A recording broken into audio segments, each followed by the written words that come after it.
This looks ridiculous. I guess we'll see how long it takes me to replace this piece of tape with an actual clip.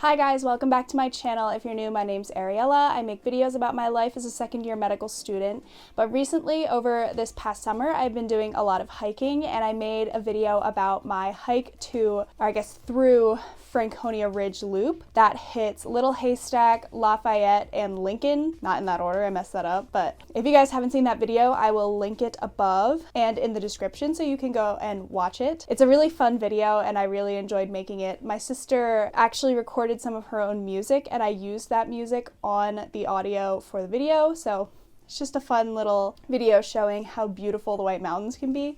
But anyway, on that video, I got a request to share my gear setup for hiking, and so I figured I would make that video for you guys while I'm still here in New Hampshire before I leave and go home to Philadelphia.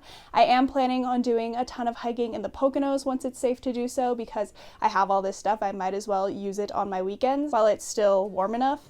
I don't actually know if it really ever gets that cold there, but we'll see. So I gave you guys a general overview of my stuff already. That's basically everything that I take with me on a longer day hike, and I actually packed up my bag here so that I could unpack it, and as I unpack it I can show you what's going on inside of here. Okay, so let's actually start with the bag. So first of all, if I'm only going on like a 3 or 4 mile hike and I don't need a framed pack with hip belts, I will usually just take this LL Bean Stowaway pack. It packs itself into its own little container and then unpacks as a backpack. I really like the colors. I have the matching fanny pack, and I really basically only use this to carry like water and snacks if I need. So this is my like shorter hike backpack. And then this is my longer hike backpack, which I actually packed everything into. This is an OSPREY TALON size medium large. So the TALON I think is technically the men's backpack, but I have a really long torso as evidenced by the fact that I had to buy this in the medium large size. I like it. It matches my shoes. It's this really vibrant red color, which I feel like makes me easy to spot. That's a good thing for me because I get lost and I'm pretty clumsy. I really like this backpack so far. I definitely need to take it on more hikes to see how it like totally performs, but I mean Franconia Ridge is pretty long. It's 8.5 miles and I didn't have any back pain at all, so that was awesome. It's got the frame, like the reinforcement on the back, but it's got a really nice mesh that keeps this area pretty breathable. I mean, it's not gonna feel like the wind is flowing on your back or anything, but it is a pretty significant help in terms of sweating on the back. It's got a hip belt with hip belt pockets and also a pouch on the back side to store water, and then a couple different zippered pockets on the front and one of these like loose style pouches on the front as well. So I am a big fan of this backpack. On the outside, I just keep a bandana on. I think this is supposed to be for a bike helmet clip, but I just put a bandana in here if I ever need like a sweat rag or I need to wipe something up. I use a bandana. And then I'm usually wearing a full-size buff, but I also keep a buff headband on here just in case I get tired of wearing the larger one. I think that's everything I have on the outside of my pack. So starting with the hydration situation, I have this 2-liter Platypus hydration pack, and then I also keep a 1-liter smart water bottle. I would like to get a smaller one of these. The reason that I keep these two separate is because in the smart water bottle I will put the noon tablets, which I have right here. So in the morning before I leave, I will put 2 noon tablets into 1 liter of water. I think it would be better if I got a 1/2 liter and did one new tablet, but I use this one for electrolyte water, and then I will use this as my normal water and refill this as needed. It's kind of a lot to carry 3 liters of water, but honestly, it's not too bad. I am pretty bad about drinking water, so I find that this straw really helps, and also having an electrolyte water that's a little bit different than just normal water helps me drink more. Yeah, I really like this so far. It didn't leak on me, or hasn't leaked on me so far, so I think this is a pretty good investment. Like I said, we have the buff headband and the bandana. All right, so starting in the top smaller pocket, there's a pocket that is kind of like only up to about here on the back in front of the frame. And so in there, I keep a Sawyer mini water filter just in case. I don't actually use this because most of the hikes that I go on, I just refill at filling stations. I don't go on hikes that are so long that I need to plan for water refills, but this is really just in case I have nowhere to get water and I need water immediately. I can use this Sawyer filter. And then I also have the little Sawyer squeeze pouch that comes with it. I know that these break, like they bust pretty easily. Again, I just have this just in case, but if I was really concerned about it, I will probably upgrade this to a better pouch that is going to be less likely to leak. I also keep a pair of sunglasses in here with a little CROAKIE on them.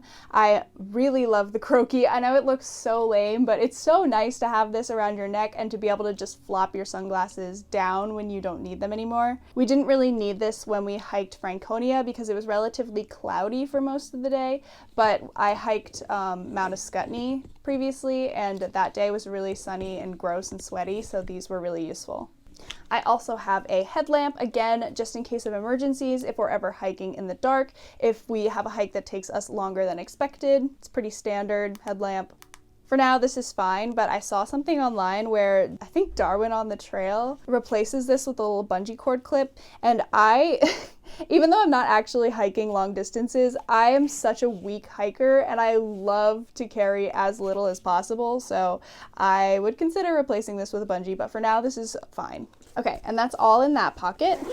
I'm going to head to this front pouch here now. The only thing I keep in here are these pole covers, and then obviously I would be carrying my poles with me, but those are in the garage right now. I don't really feel like getting them. So the poles that I have are the LEKI Micro VARIO Carbon in the women's length, and then I have the LEKI, I don't know how to say it, I just am getting it so wrong, but these are the pole tip covers. I think you use it mostly for road walking. I haven't really needed these, but I think I had a discount when I was trying to buy them, so I just grabbed these also, and I keep these in the front pouch. I will usually keep my phone and or my tripod either in the front pouch or the other side pocket that doesn't have the smart water bottle in it, and then in these hip belt pockets, on one side of the hip belt pocket I will usually keep a couple snacks, and then on the other side I actually leave it empty so that I can pack out trash. Any trash that I find on the trail left by other people, I will just throw into these little pockets and then empty them out as soon as I'm off the trail. I would love to use these for my phone, but it's really hard to jam the phone in there, so I don't use them for any like electronic devices. All right, and now into the final main pocket.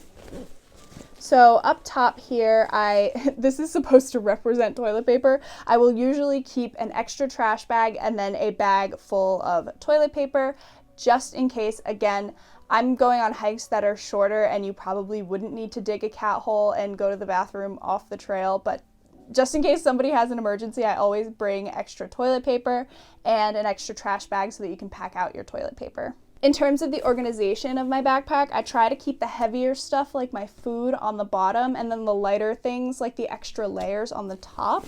So I'm just going to start from the top and work my way to the bottom. So on top, I keep a fleece layer. So this is a MELANZANA fleece. I got this secondhand on eBay and I love it so much, but I actually just got my email from the MELANZANA lottery and somehow I was able to order online. So I am ordering my own personal MELANZANA, and I think I might end up selling this one on eBay or something. If you guys are interested, definitely let me know. I probably won't be selling it until I actually get back to Philadelphia and I'm settled cold where I'm gonna be. I got it pretty well loved. It's definitely got some pilling, but I loved hiking in this thing because it's so warm, and I run cold when I am doing activity. If I start standing for like 20 seconds, I'm already immediately freezing at the top of whatever. So having this really soft, warm fleece with this stitching that allows for significant breathability is just amazing. I love hiking in this thing. The MELANZANA is a men's size medium. I do also have another fleece. This is an LL Bean fleece. It doesn't have the like balaclava like hood, which I really enjoy about the MELANZANAs. And it also doesn't have the quarter stitching. It's got more of like an individual circle fuzz kind of thing going on. So it's definitely different than the MELANZANA. I think this one would actually probably be significantly warmer. And this is a men's size small from LL Bean. I haven't taken this on a hike yet, but I do like wearing it just around the house to be comfy. Next up is my rain layer. So this is a ridiculously light rain shell jacket from Outdoor Research. I believe it is called the Outdoor Research Helium 2 jacket. I don't know what this color is or if they even carry it, but it's got the adjustable hood in the back and then a chest pocket, but no arm pockets or anything like that. This is solely in case it rains. Anytime I'm on a hike, I keep this close to the top of my backpack, and this thing packs down like ridiculously small and it's super light. So this is a great little rain jacket, and this is a women's size large. Last up in terms of my layers that I usually bring is a Patagonia puffy. This is the men's nano puff jacket in a size medium in, I don't know what color this is, but it was on sale on Backcountry when I bought it. Only complaint about this jacket is it is definitely a little tight around my hips since it is the men's cut, but I prefer the men's cut in Patagonia things because the women's cut is always shorter, which is not great for long torso gals, and it's usually more fitted. It's so much tighter. Like, I think for me to be comfortable, I would need to be in a Patagonia size extra large, and I'm not an extra large person, so I don't know what's going on. Speaking of Patagonia, if you guys are interested in what I'm wearing right now, this is the Patagonia Los Gatos quarter zip. I love this thing. I'm so excited that I got it. It was on sale on Backcountry, and then Backcountry did a 20% off additional on top of already sale items, so I got this for like really inexpensive for Patagonia. It leaked a little bit of fuzz right in the beginning, so I just immediately threw it into the wash, and it hasn't given me any problems since. And I don't bring this with me hiking, but I feel like it would be a really nice camping layer. So if I ever, well, when I start to do backpacking, which is really what all this gear is kind of leading up to, I think this would be a great fleece to bring along to be comfortable. Even though it's not very packable, I still think it would be worth it. Anyway, yeah, the Patagonia puffy, again, just in case it's a little bit colder than what I like. I run very cold, so I wish I had had this on Franconia, but I decided not to bring it, and I definitely regretted that. And this is entirely synthetic fill, which is really important for me because I'm actually allergic to goose down, and so having too much down near my face gets me really sniffly and itchy, so I always prefer synthetic fills to goose down fills. My foot's completely asleep. Wow. Okay, we're gonna sit like this now. Next up is a little medicine bag. I don't really keep a true first aid kit with me just because what am I gonna do with an entire first aid kit? I don't know, maybe I should start carrying more, but my boyfriend who I usually hike with does have an actual first aid kit, so I figured that this plus his is probably good enough for whatever group we're hiking in, and I just keep this with me just in case I get separated from him. So, opening it up, we've got a mini sunscreen, a separate pouch with some very strong bug spray, a couple of bandages and alcohol prep pads, the teeniest, tiniest little Swiss Army knife I think I have ever seen in my whole life. It is very cute, and it basically only has the knife portion, a nail file, and just a little tiny pair of scissors, and that's all that this has on it. I keep a safety pin with me just in case I need to do any blister repair. And then last is just some loose emergency medications. So I take one Benadryl capsule with me, a bunch of ibuprofen, and then a couple tiny little Zylol capsules. If you can't tell by my medicine pack, a lot of the things things that I bring are based on the fact that I have allergies, and sometimes they decide to act up for no reason, so I bring a lot of emergency medication along with my regular emergency medication that I bring everywhere. Last up is my food. So normally this would be in a larger gallon Ziploc bag, but I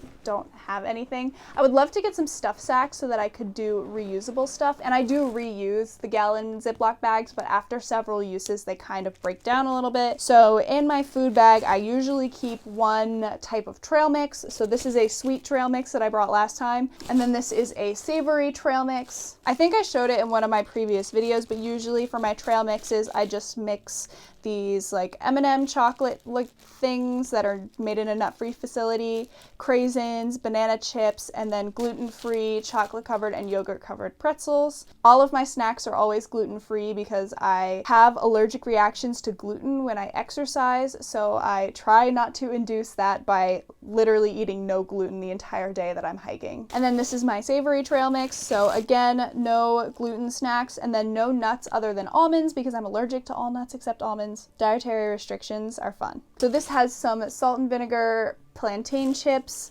tamari almonds, some habanero chickpeas, sunflower seeds, pepitas, and just a couple of those little chocolates again because every trail mix needs some chocolate. I didn't bring them down, but I also love Luna bars, and I think there's only 3 kinds that I can eat because of the nuts problem. So I eat the chocolate coconut one, the blueberry one, and then I don't actually like the lemon one that much, but I'm sure if I got desperate, I would eat it. I also usually bring this Talenti jar with me, and I will either keep lunch in this, which is usually a quinoa salad for me. Again, no gluten, decent amount of protein, but I also would be interested in trying to cold soak overnight oats in this and then bring it on the trail because I'm not usually hungry first thing in the morning when I wake up and I leave to go hiking, but I think this would be nice to have like around 10 or 11 when I start to get hungry. I think a little bit of oatmeal would be nice, so I'm gonna try that next time. And then I also just have this little spoon spork situation in the little plastic bag that it originally came in. One side is a spork, one side is a spoon. That's my whole backpack. Sometimes I do also carry a fanny pack with me. I actually carry this fanny pack around as my purse, so when I'm hiking, I will just take my credit cards and my ID out of this wallet and stick it into the back pocket. Like I was talking about emergency medication, so I keep my EpiPen and my inhaler with me. And then I will just keep a little cloth mask in my fanny pack, and then my keys or whatever I'm bringing with me. How did I get to the trail? I don't know. And then if I have my fanny pack, I will also just stick my phone in there, but if I don't have my fanny pack, I put my phone in the side pocket of my backpack. So let's do clothing next. Clothing is not really that interesting. I usually will just wear a Lululemon sports bra that I like. This one is the Energy Bra Long Line. Very comfortable, sweat wicking. Awesome. I have a couple different shirts that I like to wear on trail. This first one is the Patagonia Capilene Cool Trail shirt. It's a little tight on me, and this is a size medium. Like I said, the women's stuff at Patagonia always runs really small, but it's got this nice little cord that you can hang it with if you need to hang your shirt to dry it off on like a branch or something. And then it's super thin material. You can see right through it, but when you're wearing it, it's not an issue.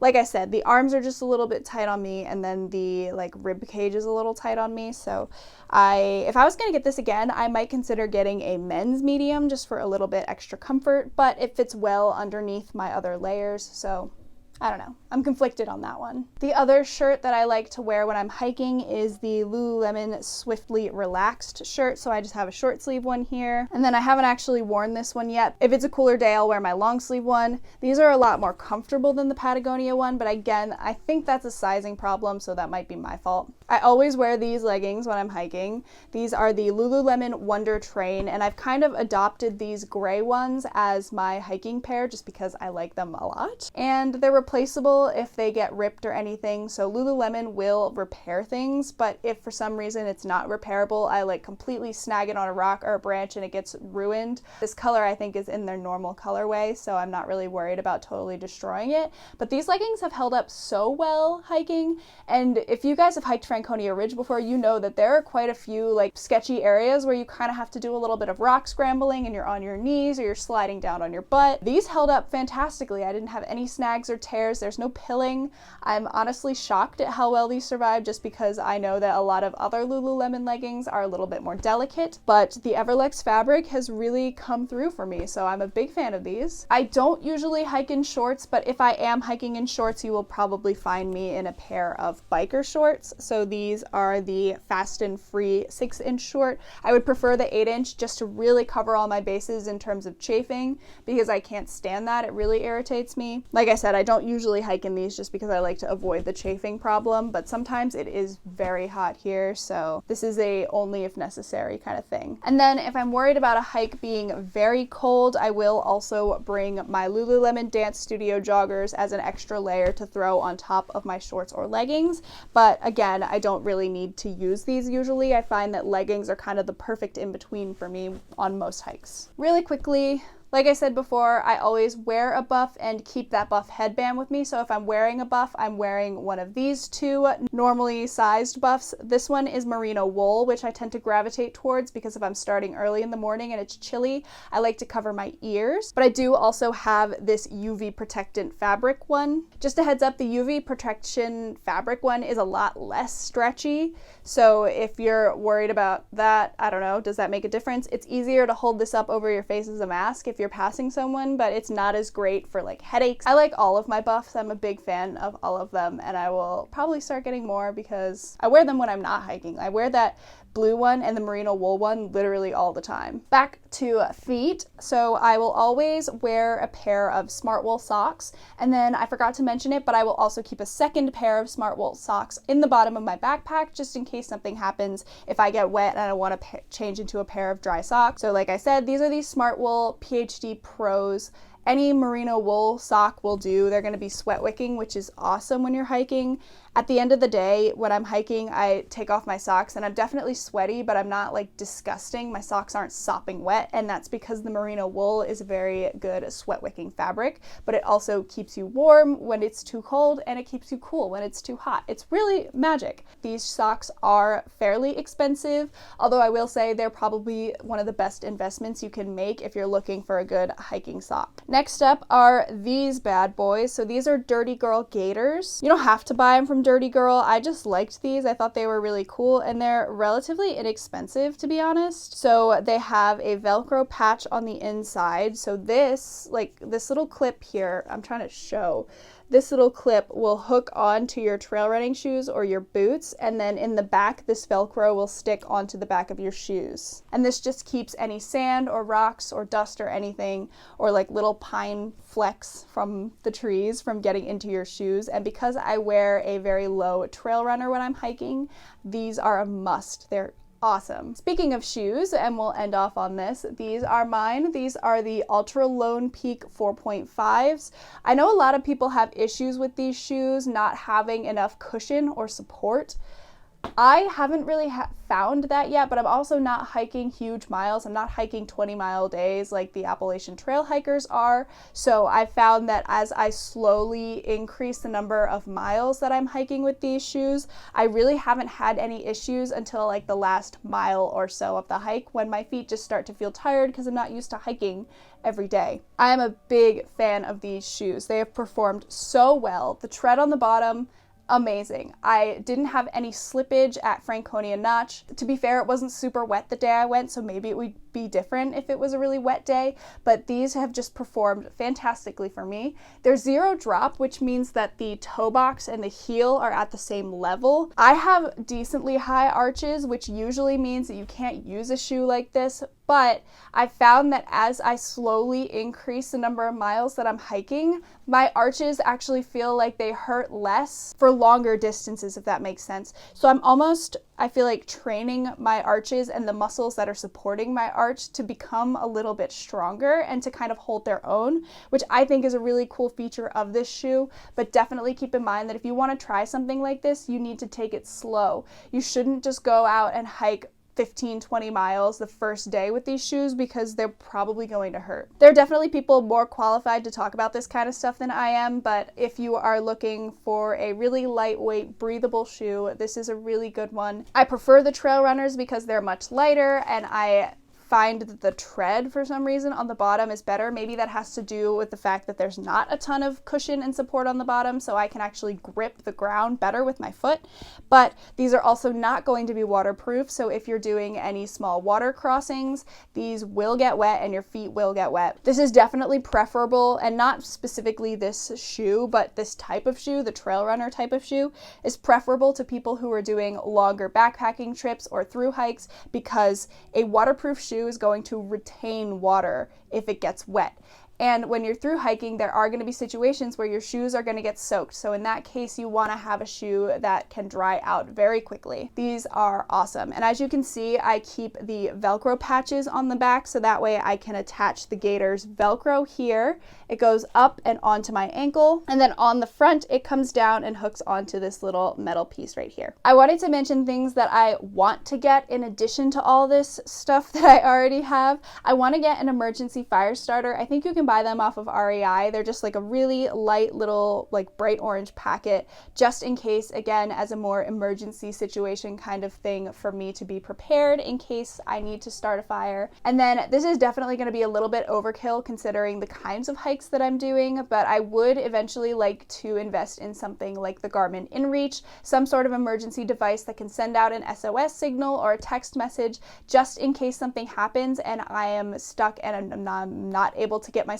out of a dangerous situation. So honestly, you never know what's going to happen when you're out there, and for the most part, I definitely prepare a lot. I try and make things as safe as possible. I'm a very cautious hiker, but again, you never know what's going to happen, so I will definitely be investing in one of those once I can afford to do that. I also will leave a gallon or a couple gallons of water in the car in a cooler so that when I get back to my car, I have fresh water to drink if there wasn't anywhere to fill up on trail, or if I have finished my water and I have a long drive home like this past time. In addition, I also bring some snacks and a dry change of clothes and my Birkenstocks. There is no better feeling in this world than taking off your sweaty socks and your like beat up hiking shoes and putting your foot into a sandal. It feels so good. The person who asked for my gear video also asked for some preparation tips, and again, I am not the best at this. I will leave links to channels down below who are probably much more qualified to talk about this type of thing than I am, but I just watch a lot of YouTube videos on hiking and through hiking and backpacking, so I'm gonna relay what I think is important for training and preparing for hikes, but definitely go check out their channels if it's something you're interested in and you're gonna get absolutely sucked into the world of hiking. It is so fantastic, and I definitely waste a lot of time, not waste, but I spend a lot of time on it when I really should probably be studying or something like that. So in terms of physical preparation, I would start with running and walking shorter distances. I would also recommend going on as many short and medium distance hikes as you can. So any like 1 to 3 mile hikes and 3 to 8 mile hikes, just to see how your gear performs, because as you get out there and you're doing things, you'll learn what you like and what you don't like. Test your shoes before you go on a long hike, because there is nothing worse than having a pair of shoes that just irritates you the entire time. It really takes away from the experience, so make sure you get the right pair of shoes and make sure that you break them in or you test them out before you go. In terms of the preparation for the hikes, make sure that you search online and check things like the weather and water refill situations before you decide to do the hike. That tip is variable depending on what kind of things you're planning on doing, but definitely make sure you're prepared for the situation that you're going to be in. So make sure you know how much water you need to carry for your hike. Is there a place for you to refill, or is there a stream that you can filter potentially? Or are you going to have to carry all the water that you need for your hike that day? Also check out the parking situation. I know that Franconia Ridge parking lot where we parked, it's right off the highway and it fills up super fast. So we left the house at 5 in the morning to get get there, because we didn't want to get there and then not have a spot to park, and that would kind of have ruined the whole day. So I also always text a family member exactly where I am and what time I expect to be back, and I try to communicate with that family member if I have service throughout the hike so that they know if I'm not responding anymore that they should probably call and try and get in contact with me or get in contact with a rescue service. This is not usually something that is a big deal, but you always want someone to know where you are, what your location is. And then lastly, always leave no trace. Make sure that you pack out any trash or toilet paper that you use, and for me that also includes picking up trash that I see, especially in the really fragile alpine zones if it's within my reach without leaving the trail. I think it's so important to maintain these areas so that we can continue to enjoy them for a long time. I know that a lot of things are going on, especially out on the west coast in Washington near the Seattle area, where there's a lot of beautiful hikes within like very easy walking distance, and those trails and those areas have been completely decimated by trash and even sometimes like human waste. It would be really unfortunate to have those areas shut down and closed off to public use because we were irresponsible. Alright guys, so that's all my hiking gear and my preparations for going on a hike. Hopefully in the future I'll be getting to go on more even longer hikes and maybe overnight backpacking trips, in which case I will definitely bring you guys along. But thank you guys so much for watching, and I will see you in the next video. Bye!